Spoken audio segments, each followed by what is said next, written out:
At the start of every year, one of the first things that I do is I log in onto my Goodreads and set a reading goal for myself. For 2024, I set that goal to 24 books, and then as the year progressed, I found myself reading more, and thus I increased it to 40 books. And now it is currently December. There are 4 days remaining to this year, and I have 4 books that I still have to read. So I thought I would take you along with me in this video as I try to still hit my reading goal.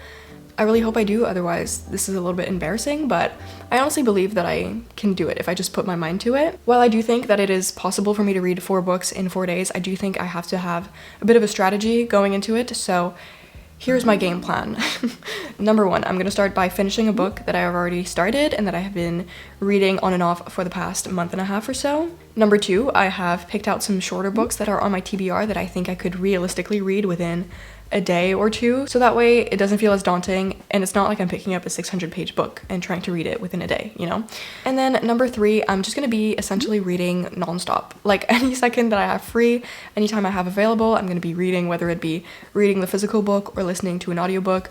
I will do whatever it takes to hit my reading goal because I am determined and confident that I can get this done. Without further ado, I have a lot of reading to get to, so feel free to grab yourself a cozy blanket and a warm drink. Make sure you're subscribed if you haven't already, and let's get to reading. The first book I want to read in this video is actually one I've been reading on and off for about a month and a half now, and that is When Breath Becomes Air. It is a memoir about this neurosurgeon who at the age of 36 gets diagnosed with lung cancer, so you kind of see his transition going from a doctor to then being a patient. As you can probably guess, the subject matter is quite heavy, so I've been reading it kind of on and off whenever I feel like it, but I think it'll be nice to, you know, sit down and actually finish it because again, the writing is so beautiful that it's just really easy to immerse yourself in it and read for, you know, quite a long time. I have less than 100 pages left, and as you can see, the pages are quite small, so I'm looking forward to just sitting down with this book and kind of absorbing the writing because again, it's really well written and just really immersive. The sun is setting as we speak, so I'm just gonna get cozy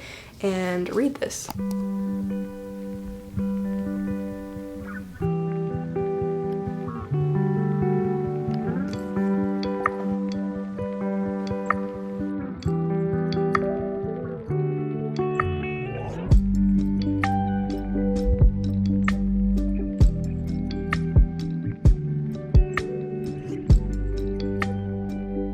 Hello everyone and good morning. It is the next day and I am back with some status updates. I have made some progress towards my goal. As you saw yesterday, I decided to finish reading When Breath Becomes Air. As you can expect, this book was very touching but also full of really beautiful writing and really insightful reflections on mortality that I found myself wanting to underline. It was interesting reading a memoir for the first time, particularly this one, because obviously with any book that you choose to pick up, you kind of choose to immerse yourself in a world and, you know, spend time with characters. But then when it comes to nonfiction, particularly, you know, memoirs or biographies, you also choose to spend time with a person and sit with their perspective on the world and with their, you know, thoughts. So this was a really, really interesting book to read and a really interesting and great first memoir to read, I find. While I prefer not to give ratings to, you know, memoirs or biographies because it's kind of like reviewing someone's personal life experience and I don't think that's necessarily fair, I think if I had to give a rating to this one, it would be a 5-star regardless. First book has been complete, and then last night I also decided to pick the next book and start reading it. As you can see, this is another very short book, and it is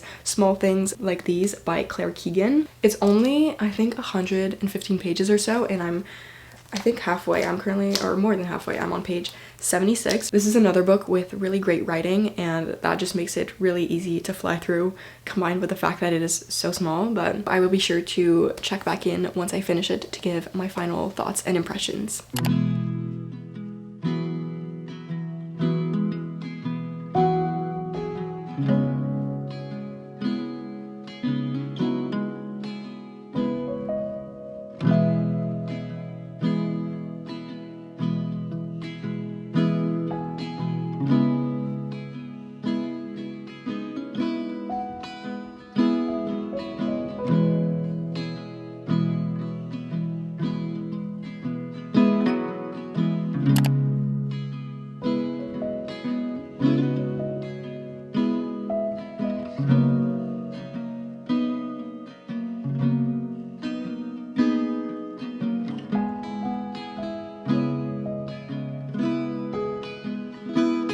Hello everyone, it is the next day and I have more reading updates to share. Yesterday I ended up finishing reading Small Things Like These because, as predicted, it was a very short and fast read, but I'm really glad I picked this book out. I went into this book, honestly, completely blind. I did not know what this book was about. I only knew that a lot of people I follow online had recommended it and that it was very short, thus perfect for this challenge, but I'm honestly kind of glad I went into it not knowing much about the story or the historical context of the book and kind of the time and events that it depicts. I knew that this book was about Irish history, even though I didn't know the specific events that it was referring to and depicting, but that all kind of came together in the author's note at the end, which made my experience reading it even more poignant. So if you don't really know much about this book, I would honestly recommend going into it blind. This book was really touching in its simplicity, and I actually really like the writing style and particularly the descriptions, which again are very simple and yet paint such a vivid portrait. I ended up rating this book 4 stars. Again, I just really liked the writing style. I would love to read more of this author's work, and I feel like the fact that it was such a short book actually contributed to it and kind of helped make it even more meaningful. So would recommend this if you're looking for a short but meaningful read. The next book I picked out is a little bit bigger, but I picked this out because I was in the mood for a romance. Romances are usually the kinds of book that I can read pretty fast because they tend to be pretty fast paced, but this one has not really been. I've been listening to the audiobook as well, which I think has definitely helped me read this a little bit faster because this is not the fast-paced romance I was expecting. This book is about Laurie, who recently split up with her boyfriend of 18 years and now finds herself single for the first time at the age of 36. So obviously Laurie is shattered and does not know what to do with herself, and eventually she finds herself making a deal with the office player and heartthrob, I guess you could say, to get into a mutually beneficial fake relationship so that she can get back at her ex while he can look more presentable and more stable to get the promotion that he's been hoping for at the law firm that they work at. To be honest, I went into this book thinking it was going to be a fast-paced, fake dating romance book, but that's not really the case. I'm also realizing as I'm reading this that fake dating isn't really a trope that I like that much. I just feel like a lot of the times it feels forced, and honestly, at the point I'm at in this book, I just don't see the romance between the two main characters at all. I'm just waiting to see how the story will develop because I think I'm definitely realizing that this is more of a slow-paced book. This is not to say that I'm disliking the book, by the way. I think I just need to see how the story evolves to really form a full opinion because, again, right now I'm not really seeing the romance or picking up on, the potential between the two main characters. I think I'll check back in once I'm fully done with the book to give more of my thoughts.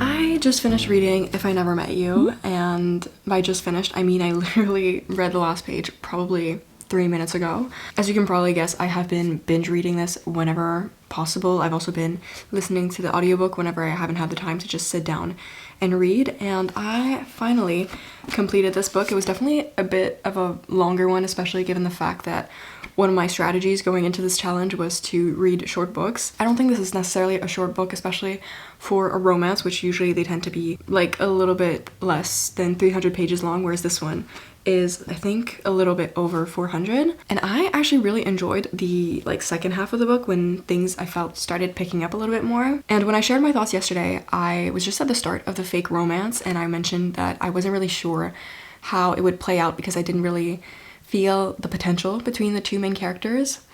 That has changed. While it wasn't what I had expected from a fake dating type of romance, I was pleasantly surprised by the turn that the story took. From what I've heard of Vardy McFarlane's romance books, they have a lot more depth to them than other typical romance novels, and this is definitely very evident in this book, seeing as the main character goes through a major breakup in the first act of the novel. And I feel like that gave a really good foundation upon which to build the rest of the story and the rest of the romance, because I feel like I really got to see the main character Laurie grow and evolve. I feel like instead of other fake dating books that I've read before, the romance doesn't blossom from a place of physical attraction necessarily, or that kind of tension. It's more so from a place of genuine connection and friendship, which I really appreciated. So definitely very glad I read this book, and I think if it weren't for this video I would not have. Again, I think reading, or rather listening to the audiobook as well, definitely contributed to my appreciation of the book because the accents were like spot on. I think the final rating I landed on is 3.75, which I think is really interesting because as I was initially starting this book I couldn't picture myself rating it higher than a 3 stars, but that changed as I, you know, pushed through and read more. So anyways, finish that book. We now only have one more book to read and I will have successfully hit my Goodreads reading goal. Now at the start of this video I said that I would have to read 4 books in 4 days. I actually miscalculated. The 31st is tomorrow, meaning I technically have tomorrow as well to read, which would be a total of 5 days. That being said, I'm leaving to go to a cottage with my family for New Year's, so I really don't think I'll be able to squeeze in that much reading time tomorrow anyways. So I'm just gonna continue trying to read as much as I can today, and the next book I picked out is a shorter one to help me achieve this goal. I picked out This Is How You Lose the Time War. As you can see, this book is quite a bit shorter than this one and is also very different in terms of its content. This is described as being a time travel fantasy love story. So I'm guessing it's a bit of a like sci-fi book, and it is a correspondence between Red and Blue, I think is the name of the characters. It's gonna be definitely a change of pace, but I'm really excited to get into it. It is nice and short, which is exactly what I need as we are on the last stretch of this challenge, but I'm also gonna look to see if the audiobook is available because I think I have a few more listening hours available on Spotify, and I think it'll just be helpful in, you know, reading more as I also have to pack and prepare to leave tomorrow. So let's start the final book of this video and I will check back in once I have made more progress.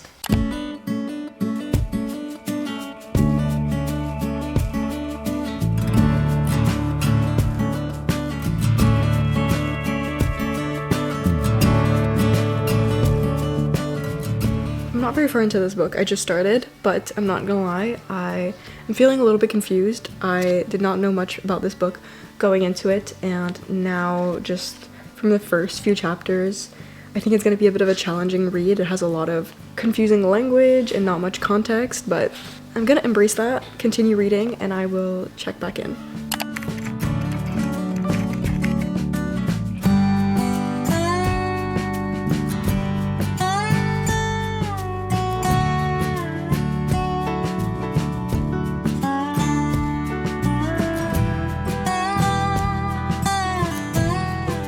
As you can tell, I'm not in my usual setup. That's because we finally arrived, my family and I, at the cottage that we're going to be staying at for New Year's, but I do have some book updates. I filmed a few clips, but essentially in the car on the way here, we had like a 4-hour drive, so I pretty much read, or rather listened to the entirety of this book, and I ended up finishing it. So we are officially done with this challenge, and I've officially hit my reading goal of reading 40 books this year. This was, as you can see, a very short book, but it was definitely more complex than I'm used to. Like, I don't really know where to begin to even describe the story of this book. It's essentially a correspondence between Red and Blue in, I guess, a futuristic world, but also like their correspondence travels through time and space, so it's also really unclear exactly where they are or in which timeline. It kind of mentions the possibility of like alternate universes, so it was definitely, as I said, more complex than what I'm typically used to, but I think if it weren't for this video I honestly would maybe not have even finished this book, so I'm glad I ended up reading it all because it was a book I'd been meaning to read, and I'm glad that even though it was a little bit more challenging, I ended up making it to the end. I don't think this is necessarily like my type of book. I don't really read sci-fi that often. I don't even know if this falls under the category of sci-fi or if it's technically fantasy, but regardless, I think if I had to give this book a rating, it would probably be around 3 stars. So I enjoyed it, but it wasn't like my all-time favorite. If you have read this book, please let me know your thoughts in the comments down below, because I feel like I'm honestly really tempted to go down a deep dive and like read what people have to say about this book, because I feel like that might help me form an opinion of my own. But anyways, that is the last book that I will be reading in this video and will be reading this year. We're starting a brand new year tomorrow, so I can set another reading goal when the time comes, but for now I'm just very happy that we managed to hit my reading goal. If it weren't for making this video, I don't know if I would have been able to. So thank you for watching and for keeping me company. Anyways, that's where I'm gonna end today's video. Thank you so much for watching and for hanging out with me. I definitely plan on making more book related or reading related content going forward. So if you have any video ideas that you want to see from me, feel free to comment them down below. And thank you so much again for watching. I hope you have a lovely rest of your day or night wherever you are, and I will talk to you in my next video. Bye!